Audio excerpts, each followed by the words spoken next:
Amigos, muy buenas noches y bienvenidos a 24 horas. Mañana a las 10 de la mañana se desarrollará en la Gobernación del Guayas una reunión en la cual las máximas autoridades del Estado analizarán la situación de la función judicial.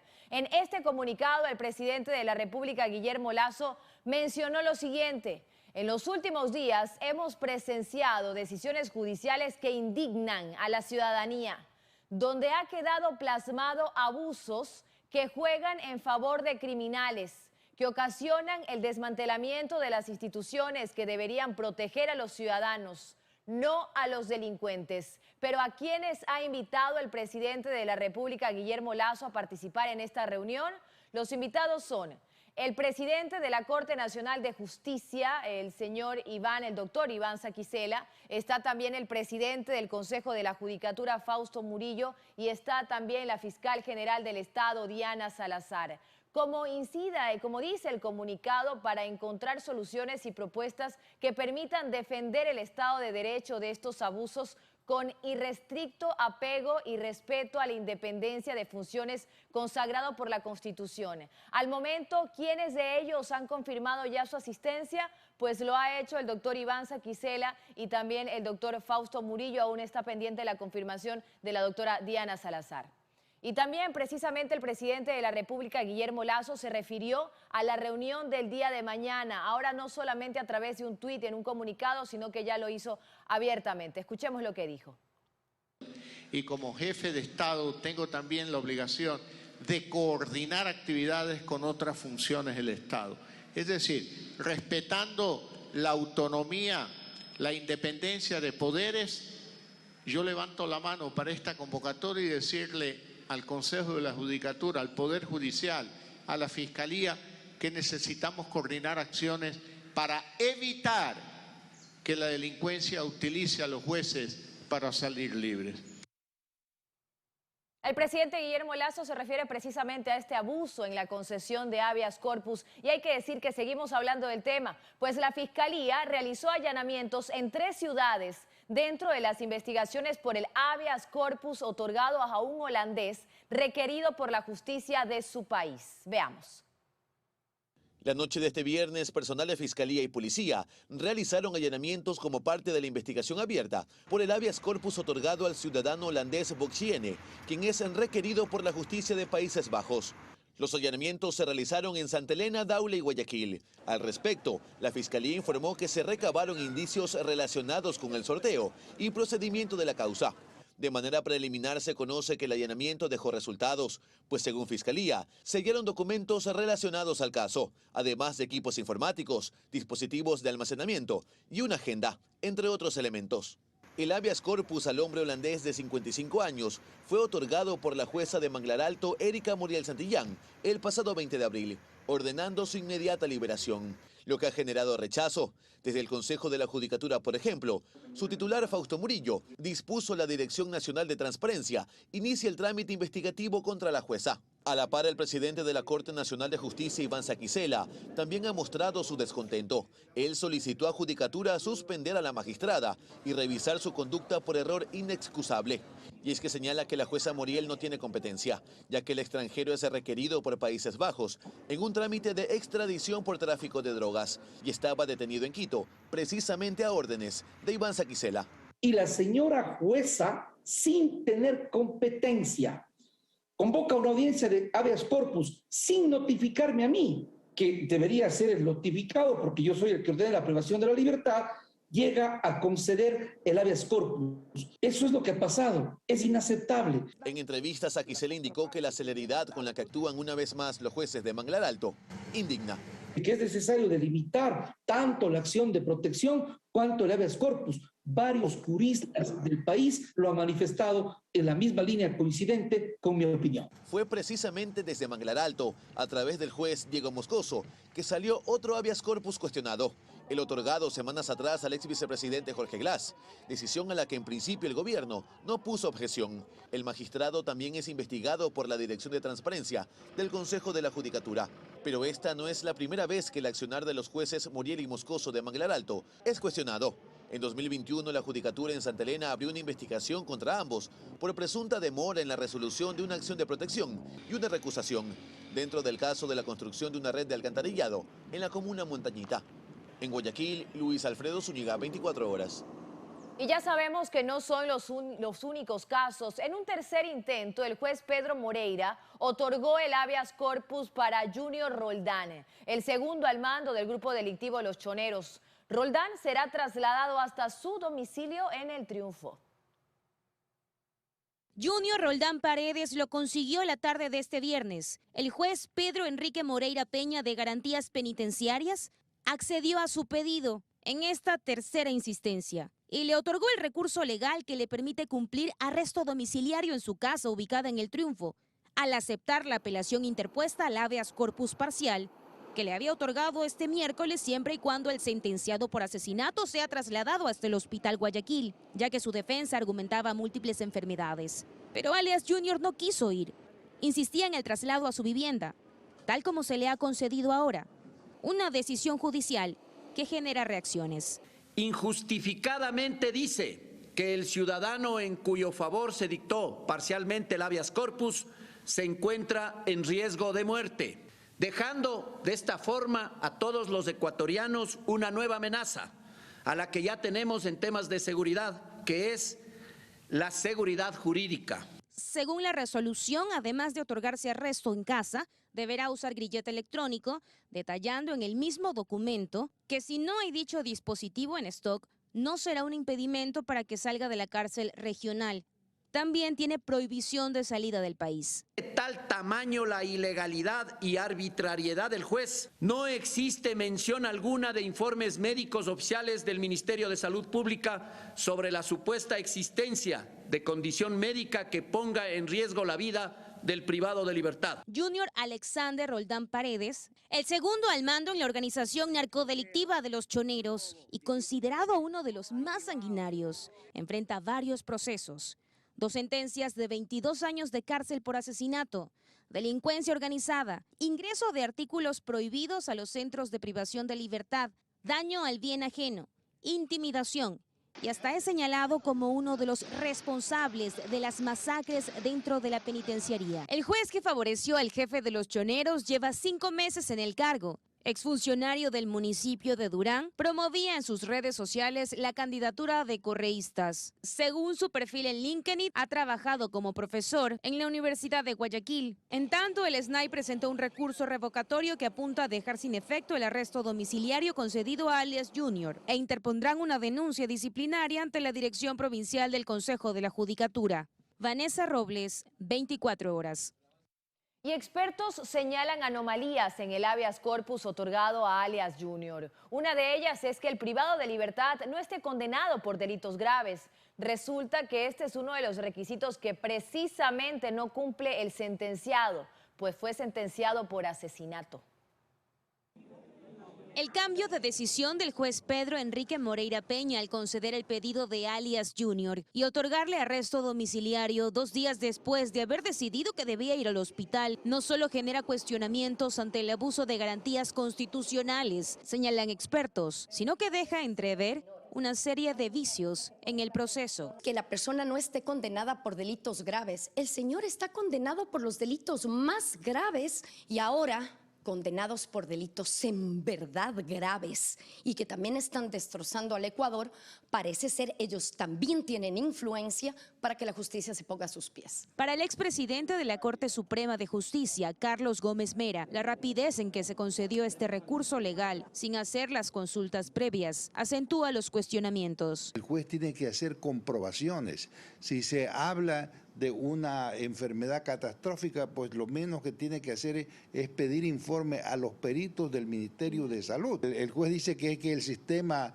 estaba dañado. ¿Por qué no esperó incluso a que se restablezca el servicio? Para Gómez Mera, el uso indiscriminado de habeas corpus no es otra cosa que el reflejo de la falta de control eficaz en la actuación de los jueces, antes a cargo del Consejo de la Judicatura, pero luego la Corte Constitucional determinó que dicha supervisión la debería realizar un juez superior al magistrado en cuestión, según sea el caso, siendo necesaria una demanda o denuncia de por medio. ¿Quién se va a atrever a correr el riesgo de denunciar o demandar a un juez?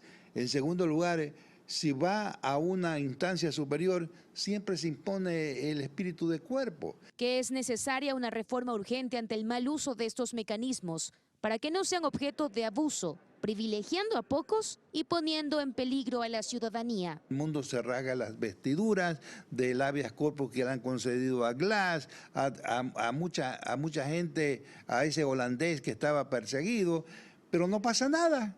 No pasa nada, a más de lamentarse, hay una hipocresía nacional. La justicia del privilegio, la justicia del que tiene poder criminal, poder político, es lo que se está aplicando en el Ecuador. Vanessa Robles, 24 horas. 3 menores de edad fueron víctimas colaterales envueltos en diferentes ataques de sangre perpetrados en la zona 8, es Guayaquil, Durán y San Borondón. Ahora se suma ya 421 asesinados en lo que va del año. La alerta la emitió el ECU 911. Ocurrió en la vía Durán-Boliche. 2 sujetos a bordo de una moto interceptaron una ambulancia, disparando a diestra y siniestra. Se presume que se trataría de los enemigos de alias Junior, que creían el sentenciado era trasladado en dicha ambulancia, que salía del Hospital Guayaquil rumbo a una clínica en Milagro. 3 de los ocupantes murieron y otros 3 resultaron heridos. Pero esto no es todo. A las 8 de la noche se registró otro hecho violento. Un niño de 3 años fue víctima colateral ante sicarios que dispararon contra la moto en que se trasladaba él y sus padres. Sucedió frente al cementerio de San Borondón. Él andaba con la mamá, con el papá. Los cargaban en la moto y por dispararle al papá que tenía enemigos, yo no sé, el bebé recibió un impacto de bala en la cabecita y lastimosamente pues falleció anoche mismo. Pero la muerte también visitó el suburbio de Guayaquil, en las calles 29 y Tercer Callejón. Otros 2 menores de edad también resultaron víctimas colaterales. Una niña de 15 años murió y un menor de 9 resultó herido, quien fue trasladado hasta el Hospital Guayaquil y permanece con pronóstico reservado. Según testigos, 2 vehículos trataban de llevarse a un ciudadano cuando realizaron varios disparos. Yo la cogí de los brazos, toqué el coágulo de sangre. Ya mi hija estaba, ahora fue mi hija, ya le tocó a mi hija 15 años. La ilusión de que venían las clases presenciales, papi el uniforme, mi hija ya te compré el uniforme. Y por si fuera poco, cerca de las 6 de la tarde, otra balacera se registró en la vía Daule, en los alrededores de una gasolinera. Allí una persona murió y 3 resultaron heridos. Los 2 vehículos, según las características que nos hacen conocer, vehículos negros, camionetas negras. En el sector atentaron con 2 personas que se encontraban tanto en el interior de la venta de comida de la gasolinera y en la parte externa donde venden jugos. La policía investiga. Vanessa Robles, 24 horas. Varios panfletos con amenazas de muerte al ministro del Interior, Patricio Carrillo, fueron lanzados hoy en las inmediaciones de un canal de televisión. Ante esta situación, el presidente de la República, Guillermo Lasso, en su cuenta de Twitter manifestó lo siguiente: todo mi respaldo al ministro Patricio Carrillo, que ha recibido amenazas al decidir combatir contra las mafias. Continuaremos trabajando por lograr un Ecuador de paz. Que Dios bendiga al Ecuador, dijo el primer mandatario al referirse sobre las amenazas de muerte en contra del ministro del Interior, Patricio Carrillo. Gracias por continuar con nosotros, amigos. Las zonas afectadas por el desbordamiento del río Burgay serán declaradas en emergencia. El presidente de la República, Guillermo Lasso, aseguró que se invertirán $4 millones.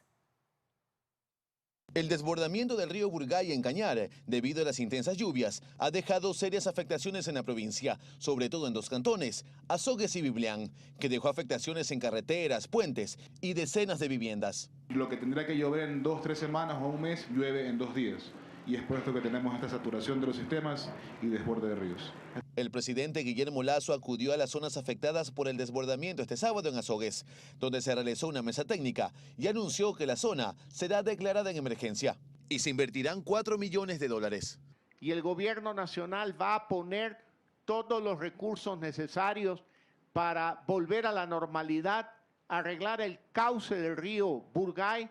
Desde el Ministerio de Transporte y Obras Públicas señalaron que los trabajos de reparación y limpieza se están ejecutando. Y con la declaratoria de emergencia que avanzaremos en estos lugares, contrataremos inmediatamente las obras. 4 meses los trabajos, excepto los puentes que toma 6 meses. En cuanto a las personas afectadas, se informó que será la entrega del bono por desastre a las familias damnificadas. Un bono de aproximadamente $257 para las familias que se han visto afectadas. Bonos alimenticios por alrededor de $240 a más familias que no necesariamente reciban el bono de contingencia. Al menos 16 viviendas deberán ser reparadas o reconstruidas en varios cantones. También será la reubicación de familias. Reubicar a esta familia sería una inversión de alrededor de $240.000. Posteriormente, el presidente Lasso se trasladó hasta el cantón Santa Isabel en Azuay, donde recorrió las zonas afectadas por el desbordamiento del río Chantaco, que dejó daños en la vía Cuenca Girón Pasaje. Se derrumbaron postes y dejó 14 familias afectadas. Teníamos preliminarmente 6 viviendas afectadas, señor presidente. El número ha subido a 9, efectivamente. Una vivienda totalmente colapsada, irreparable. 5 que están con materiales pétreos y 3 con daños menores. En este caso también se da la entrega del bono de contingencia. Se repararán y se reconstruirán viviendas. Y está el gobierno con recursos que los vamos a destinar para que las vías, lo que corresponde al Ministerio de Obras Públicas, lo hacemos de inmediato. Luis Alfredo Zúñiga, 24 horas. Rafael Lucero, hasta ahora coordinador de Pachacutic, reconoció que se reunió con el expresidente Rafael Correa y explicó los temas abordados en ese encuentro. Lucero dejará de ser jefe de bancada legislativa de Pachacutic por esta reunión. Además, se analizó la situación de Guadalupe Llori al frente del legislativo.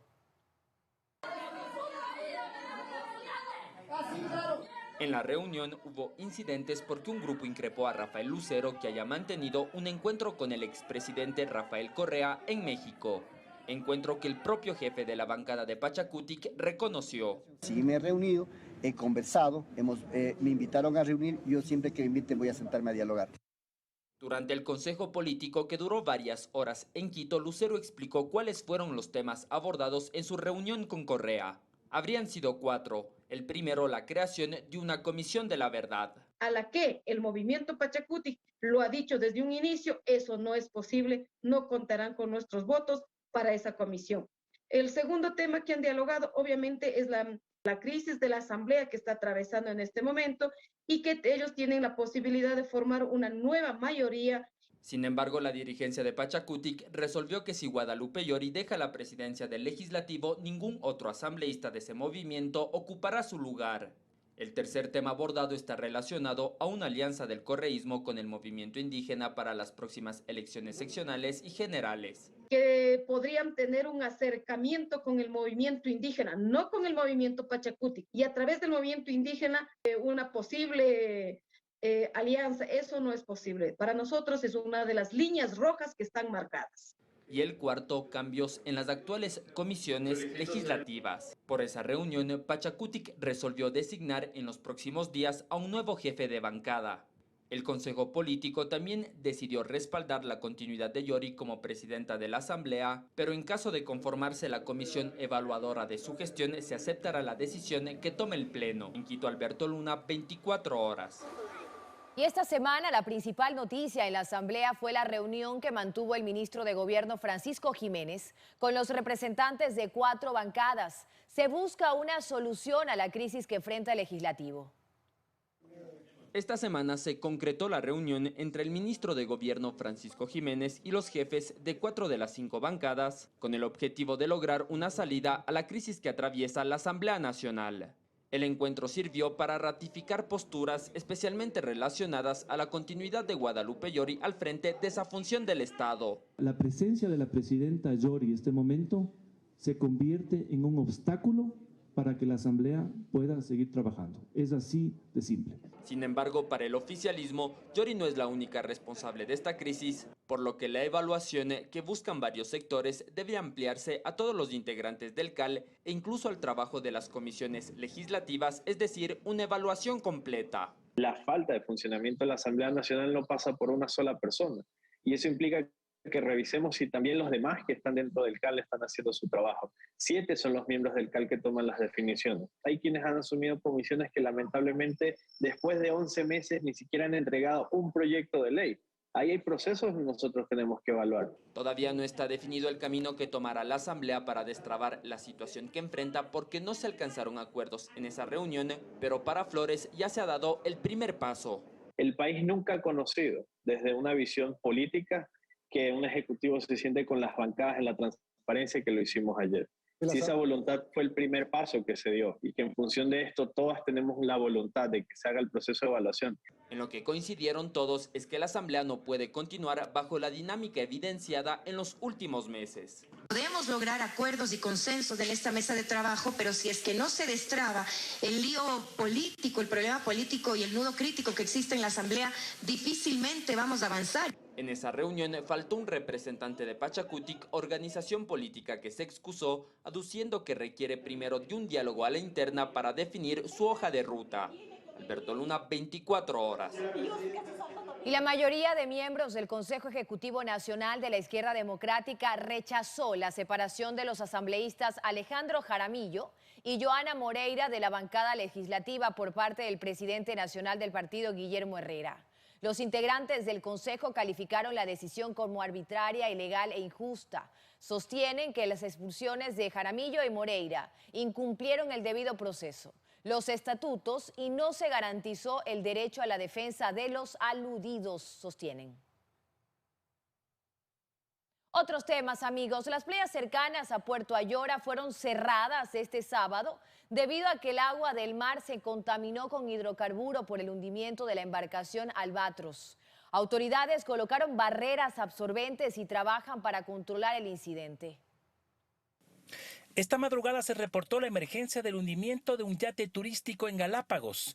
Se trata de la embarcación Albatros, que al momento de la emergencia se encontraba anclada en la bahía de Puerto Ayora, en la isla Santa Cruz. Sus 4 ocupantes se lanzaron al mar, de donde fueron rescatados. Procedimos inmediatamente con el personal de la Capitanía de Puerto Ayora a rescatar a las 4 tripulantes que se encontraban a bordo y que ya se encontraban de hecho en el agua.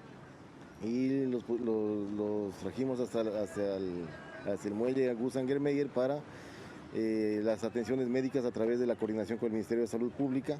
La embarcación se hundió totalmente.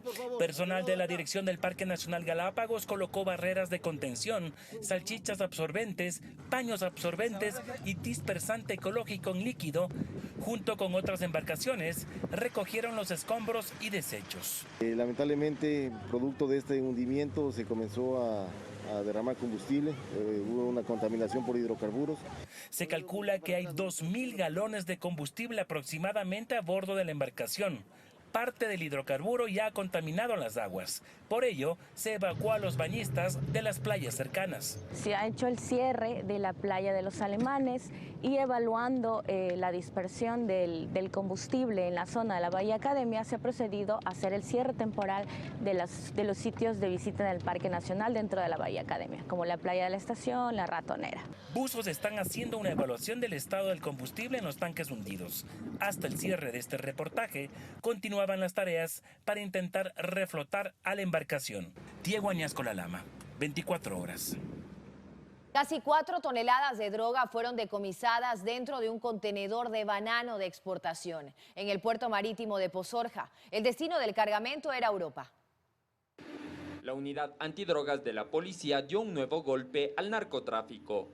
Casi 4 toneladas de cocaína fueron descubiertas en el interior de un contenedor de banano de exportación. El alcaloide estaba oculto en 101 maletas negras. En total se decomisaron 4.024 paquetes rectangulares con cocaína. La incautación se logró tras la alerta positiva de un perro amaestrado en uno de los puertos marítimos de Guayaquil. Se calcula que esta operación dejó fuera del mercado a más de 30 millones de dosis. El destino del cargamento era Lituania, país ubicado en el noreste de Europa. Alberto Luna, 24 horas. La Fuerza Aérea Ecuatoriana ha identificado a nivel nacional 64 zonas usadas para el tráfico aéreo no identificado.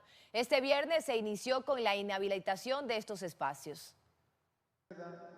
La Fuerza Aérea Ecuatoriana dio detalles de la avioneta incinerada ya en Tarifa, provincia del Guayas. El comandante de la FAE señaló que la aeronave ingresó por Manabí la madrugada del 18 de abril y sí fue localizada en vuelo. Sin embargo, se le perdió pista. Ya por la mañana de aquel día siguió la búsqueda y fue encontrada incinerada. Esta área de aterrizaje nosotros la detectamos en una de las misiones hace un año y un poco más y se encuentra dentro de nuestro catálogo de áreas que son utilizadas por este tipo de tráficos. Hicimos un sobrevuelo con la Fuerza Aérea Ecuatoriana para reconocer el área. Desde el aire se puede apreciar el lugar. No es una pista sino un camino en medio de arrozales de unos 1000 metros de extensión, aprovechado por las mafias. Fue precisamente en este punto en donde días atrás se halló la avioneta incinerada, por cierto, que también fue parte de este tráfico aéreo ilícito. Las características, ustedes pueden ver el tipo de compactación que tiene, únicamente es arreglada de tal manera que pueda aterrizar sin ningún inconveniente cualquier avioneta de ala alta. Y es que la Fuerza Aérea es clara, no se trata solo de pistas, sino espacios a campo abierto, extensos, también en zonas privadas o en sectores agrícolas, que han sido previamente analizados por las mafias, avionetas sobre todo tipo Cessna, que vienen más que nada de un país en particular. Vienen aeronaves desde México. ¿A qué área vienen? A la zona del litoral.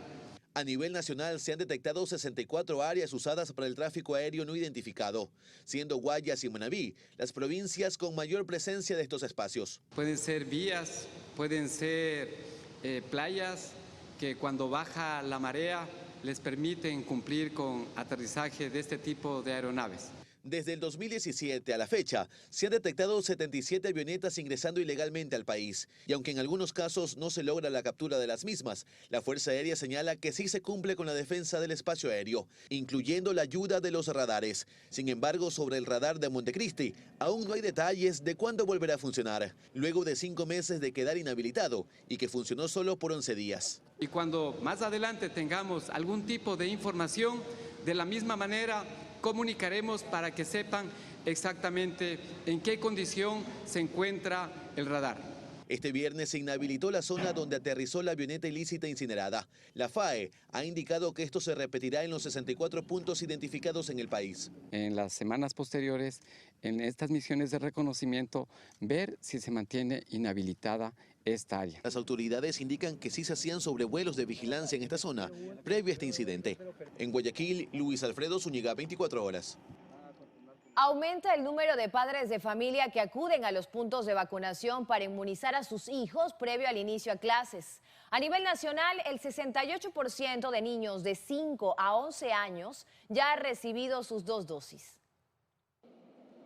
A una semana del inicio de clases en la región costa, el movimiento va aumentando sin duda en los vacunatorios. Se ve mayor número de padres de familia con sus hijos de todas las edades listos para recibir sus dosis. La gran mayoría, afortunadamente, a partir de la segunda. Las niñas estén protegidas, ya van con la segunda dosis y ahorita que van a entrar a la escuela estén siempre protegidas, ¿no? La vacuna es muy importante para la ciudadanía. Sí, esperando ya que con la tercera dosis pues ya se inicie la temporada escolar y puedan ir sin ningún problema, ¿no? Y es que dicen que para algunos colegios particulares esto se ha convertido en requisito indispensable. Para otros es opcional, pero de igual forma quieren ser responsables. ¿Y ahí lo obligan a estar vacunado? Sí, vacunado. Hasta cuando ellos autorizan con la mascarilla. Que todo esto lo hacen porque ya era hora que regresen a clases y que quede atrás la educación virtual. Ellos, los niños, quieren estar en las aulas. Sí, ya él está desesperado, ya quiere irse a encontrarse con sus compañeros, con sus amiguitos. El Ministerio de Salud, mediante su vacunómetro, muestra un 68.80% de niños de 5 a 11 años que han recibido sus 2 dosis y de 12 a 17, un 79%. Y hablando específicamente de la provincia del Guayas, este mismo grupo etario tiene el 74.04% completo. Este nuevo periodo lectivo en la región Costa Galápagos, que inicia de forma oficial el próximo 3 de mayo, contará con el 100% de aforo en las aulas de clase. Valery Villalba, 24 horas. Los próximos 2 y 3 de mayo los estudiantes conocerán sus puntajes de postulación, que incluye la nota del examen Transformar y su récord académico. La Secretaría de Educación Superior, Ciencia, Tecnología e Innovación, CENESIT, informó el calendario para la postulación a las universidades públicas del país. Su titular, Alejandro Rivadeneira, dijo que en esa fecha los estudiantes conocerán su puntaje de postulación. Este puntaje se compone de la calificación lograda en el examen Transformar, es el 50% de la nota, y el grado y también récord académico, que son los otros 50%. Estamos de regreso, amigos. Muchísimas gracias por continuar con nosotros. Con la aprobación de la ley del uso legítimo de la fuerza en la Asamblea Nacional, policías, militares y guías penitenciarios podrán utilizar armas letales en situaciones en las que su vida o la de otras personas esté en peligro, aunque esto ya podía hacerse con la legislación actual. Expertos sugieren al Estado invertir más en la formación de los uniformados.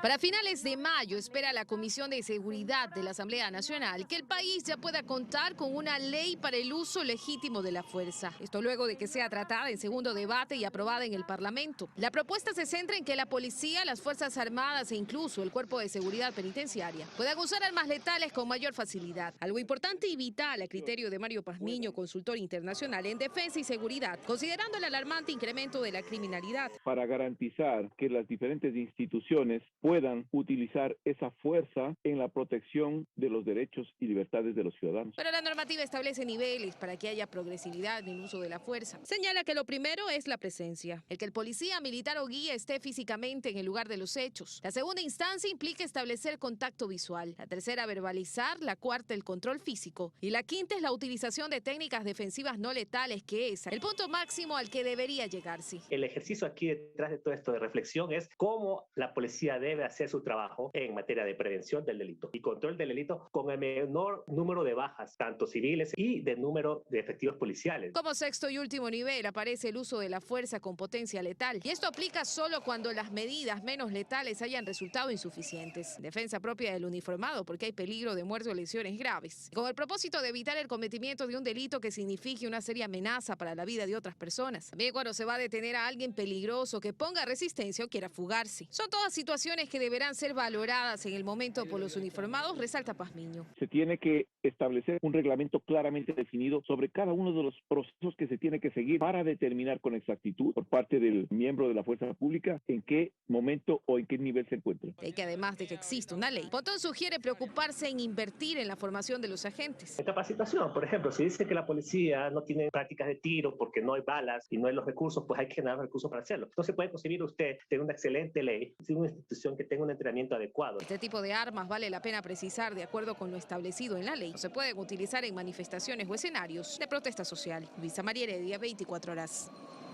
En julio, Petroecuador iniciará un plan piloto para vender la anunciada nueva gasolina de 89 octanos y con un precio liberado. Esta es una respuesta al incremento del precio de la gasolina súper atado al costo del petróleo. Los consumidores que acuden a las estaciones de servicio no dejan de sorprenderse por el alza de la gasolina súper, cuyo precio liberado depende del precio internacional del petróleo. Para ellos, quienes preferirían cambiarse de combustible, el gobierno presentó una nueva opción que en su mayoría esperan desde ya. Sería una buena alternativa. Mientras más alternativas tenga el usuario, yo creo que es lo mejor. Es una buena opción, tomando en cuenta los costos actuales de la gasolina. Es que así sería bueno, ¿no? Prácticamente está carísimo la gasolina, pues no la especial. Y mientras ellos acumulan expectativas por la nueva gasolina de 89 octanos, los distribuidores de derivados de petróleo son escépticos. Es en este escenario que Petroecuador prepara la prueba piloto para la venta del nuevo producto. Así lo confirma con fecha el gerente de la estatal petrolera. Para julio, como prueba piloto. Todo inicia con el diálogo con los productores de etanol, lo cual, según Cedeño, nos permitirá importar menos naftas. Entonces, si usamos más etanol, tiene el mismo efecto que ponerle una nafta de alto octanaje. pero en cambio es más económico, entonces tenemos que tener esta gasolina, pero acá importando y allá metiendo más etanol. Según Osvaldo Erazo, director ejecutivo de la Cámara de Distribuidores de Derivados de Petróleo, no ven factible esta propuesta y además tampoco las gasolineras están listas, pues la mayoría no tiene surtidores para 3 combustibles. No le vemos tan aplicable. Hay una infraestructura en la mayoría de estas de servicio que están preparadas para 2 gasolinas y un diésel. Entonces, no sabemos si las nuevas gasolinas van a reemplazar esas 2 gasolinas o son adicionales. Ellos también se habrían enterado de esta propuesta a través de los medios de comunicación y tienen varias observaciones más. A precio sin subsidio sería $3.55, ¿no es cierto? Y nos hablan a $3 a precio de mercado y mejorada. Como que hay alguna incongruencia ahí. Y también anunció el gerente de Petroecuador que concluirán con el concurso para modernizar la refinería de Esmeraldas. Queremos terminar ese proceso con un adjudicatario que por lo menos tendrá que invertir unos 2.500 millones de dólares para lograr este propósito. Con ello, Ecuador tendría una refinería de alta conversión y mejores combustibles. En Quito, María Gracia Acosta, 24 horas. Otros temas. Pasajeros, representantes de aerolíneas y taxa demandan al Ministerio de Gobierno para que contraten más personal en el área de migración del aeropuerto de Guayaquil ante el congestionamiento de usuarios que se genera en los chequeos. Que el aumento de frecuencias ha sido un éxito no se discute. Las aerolíneas están regresando a sus cifras habituales y los viajeros demandan más vuelos comerciales. Pero esos ingresos y salidas de pasajeros se han vuelto largas horas de espera en los controles migratorios y aduanas. Así nos lo denuncian los mismos usuarios al enviarnos sus fotos y videos de esta demora. En migración a veces saben haber 4 o 5 personas y sí, 400 viajeros que llegan. Cansados, imagínense, de hacer escala. En las horas de mayor afluencia de vuelos deberían tener más personal. En promedio se registra en el aeropuerto de Guayaquil 40 vuelos diarios entre entradas y salidas, pero el problema se acentúa en horas de la tarde-noche, cuando varios de estos vuelos coinciden. En salidas tenemos 26 counter y en arribos tenemos 20 counter. Y a veces están 6, 4, 7 funcionarios trabajando en esos lugares. Los representantes de las aerolíneas detallan que el problema tiene meses, pero es más evidente ahora al ser temporada alta, sobre todo hacia Estados Unidos y Europa. Tiene que esperar 1 hora para tratar de pasar el control de migratorio o también al arribo. Recordemos que al arribo tenemos el control del Ministerio de Salud Pública, tenemos el control de migración y aparte tenemos el control de SENADE y de aduana. Pese a mantener reuniones con la subsecretaría del Ministerio de Gobierno de la Zona 8, encargados del control migratorio de los aeropuertos, las soluciones viables aún no llegan. Se viene la final de la Copa Libertadores y se viene también los temas de los vuelos charters o vuelos no regulares que van a existir por el tema del Mundial. ¿Qué solución les han proporcionado desde el Ministerio de Gobierno? Ninguna solución. Ellos dicen que no tienen el personal suficiente y entendemos que no les asignan los recursos. Alrededor de un 20% de pasajeros al día no llegan a sus vuelos. Ante las trabas en estos llamados procesos de facilitación, que lejos de agilitar el trámite, agudecen la congestión en la terminal aérea. El Ministerio de Gobierno les dice que citen a los pasajeros 4 o 5 horas antes. ¿No es suficiente entonces? No es suficiente si tenemos los cubículos tanto de salida como de llegada sin ser atendidos. Vanessa Robles, 24 horas.